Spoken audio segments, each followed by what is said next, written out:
আমরা অনেকেই castor oil ব্যবহার করি, কিন্তু আমরা কি জানি ক্যাস্টর অয়েল আসলে কি থেকে উৎপন্ন হয়? আপনারা আমার সামনে যে গাছটি দেখতে পাচ্ছেন, এই বিশেষ গাছটি থেকেই মূলত ক্যাস্টর অয়েল উৎপন্ন হয়। গাছটিকে বাংলায় বলে ভেন্না বা রেরি, ইংরেজিতে ক্যাস্টর।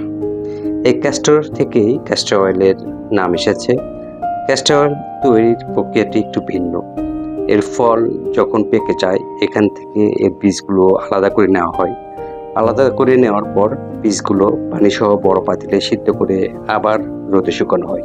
এরপর বীজগুলো বড় কড়াইয়ে ভাজতে হয়। ভেজে নেওয়ার পর বীজগুলো গুঁড়ো করে নেওয়া হয়। গুঁড়ো করার পর সেগুলো পানিসহ আরেকটা বড় পাতিলে জাল করা হয়।